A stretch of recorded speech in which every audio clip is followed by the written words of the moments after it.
start reading from verse 7, 8, you will see there where the Bible said, I will declare the decree. He said, this day you are my what? You are my son.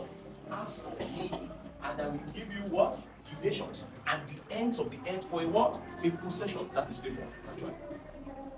That's favor. When God begins to give you territory. I want to pray for you. Enugu will be too small to contain your rising. I said Enugu will be too small to contain your rising. So, Eric. Hallelujah. Another way God can show you favor. Hallelujah. Another way God can show you favor is that God can decide to put your enemies to shame. So he said in the book of Psalms chapter 23. Psalms chapter 23. Are you with me?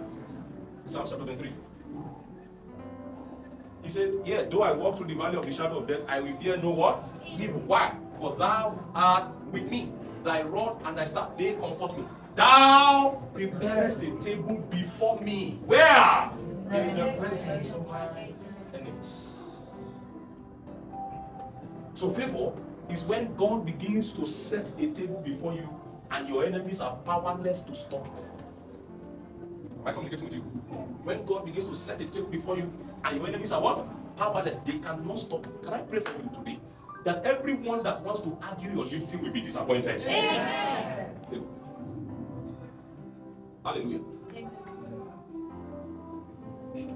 Another thing that favor does as a work, or as its work, are you with me? Is that favor can actually work as an intervention of mercy. As an intervention of what?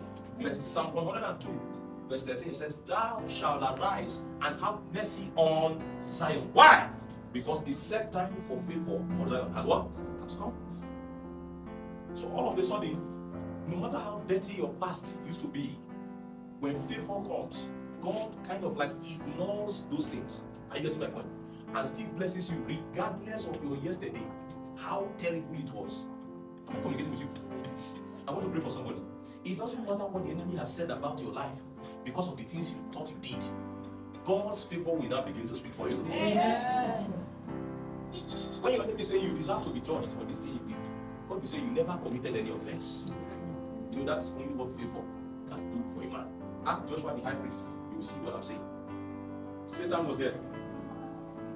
Satan was there to accuse him. There was something God said. He said, the God that chose Jerusalem.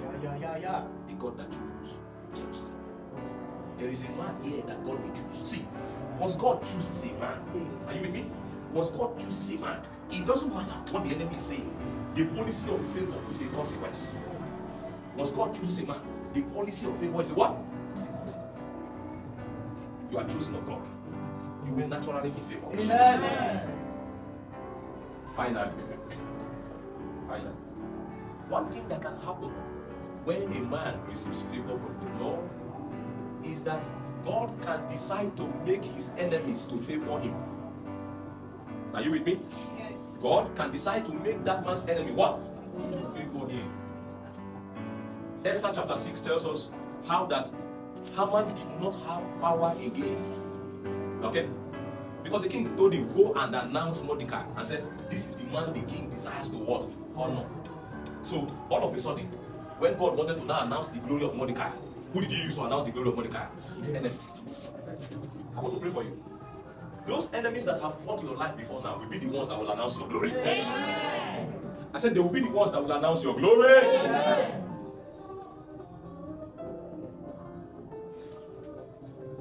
Another thing that God can do there in that same heading is that apart from the enemy announcing your glory as a sign of God's favor, number 2, he says they can become at peace with you. He says, seest thou a man whose ways pleases the Lord? He said, he will make his enemies to be what? At peace with him. See, your enemies cannot be at peace with you because you settle with him. He's your enemy. He doesn't want to settle with you. You're not with me. Your enemy is your enemy. He doesn't want to what? Settle with you. So how come your enemy becomes at peace with you? It's because there's a force that your enemy cannot defeat. And so there's a policy. If you can't win them, what do? You join them. So since your enemy feels that he cannot defeat you, what will he now do? He will now join you. Am I communicating with you? That policy of God that will make your enemies at peace with you God will begin to implement it now. Amen. Don't be distracted. Because the last thing also that the enemy can do to show you favor is that the enemy can begin to give you. Are you with me?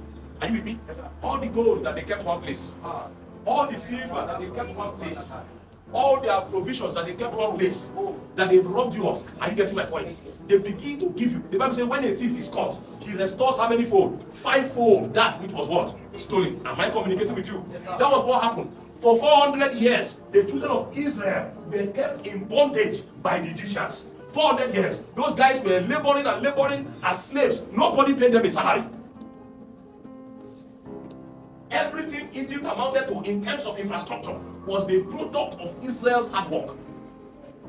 Am I communicating? Am I communicating with you? It was the product of Israel's hard work. Nobody paid them. They died in the toil. The Bible says the Egyptians set taskmasters over them. What were they giving them? Nothing. If you kept working and working from day to day and nobody paid you a salary, I get my point. Would you love it? The body was too much on them. The body was too heavy on them. But you see, one night. Somebody say one night. One night. See, it doesn't take God anything to turn your story around. Am I communicating with you? Yes. It doesn't take God what? Anything to what? To turn your story around. Touch your chest and say, it doesn't take God anything to turn my story around. And so, a terrible story of 430 years ended in one night. Are you with me? Ended in how long? One night. That one night in the book of Exodus chapter 12 that they took the communion. They took the what? The Passover. I thought that the punishments that God gave was enough. Am I communicating? 9 plagues before that time. You see terrible things. How can you have a river? You have if you on your that means assuming there was a technology of borehole. They do borehole, they put their swim, they on their tap, blood will be coming out of their water. If I were to be Pharaoh, that one is enough for me to be confused. I would say, I beg, carry your body, carry your wahala, and what? And go. Pharaoh was obstinate. Pharaoh was stubborn. Do you know why? Do you know what made Pharaoh to be that stubborn? Because the powers of his gods were not affected by those plagues. So the gods that installed him on the throne, are you getting my point? You're not with me. You're not with me. The gods that installed him on the throne were not intimidated by that kind of a miracle of water turning into blood. Are you getting my point? So for 9 plagues, even when, are you with me? Are you with me? Even when the darkness was over the land, even when hail fell, it didn't affect the resolve of Pharaoh. Pharaoh said, let's do. Once the plague is over, what will happen? Pharaoh will what? Come back and say, now not they go anywhere. It was this last plague God said, now I'm going to give a plague against the gods of Egypt. Are you with me? I'm going to give a plague against the gods of Egypt. And I'm going to strike the firstborn. There was this ritual that they had in Egypt then for their firstborns. So those gods, am I communicating with you? Yes. Those gods were assigned the duty of perhaps protecting their firstborns. And so God will not kill the firstborns without first dealing with the custodians. I get to my point of the lives of those guys. I want to pray today. If there is any covenant, demonic covenant of preservation entered into on your behalf by your forefathers, as I'm talking to you now, the covenants are breaking. Amen.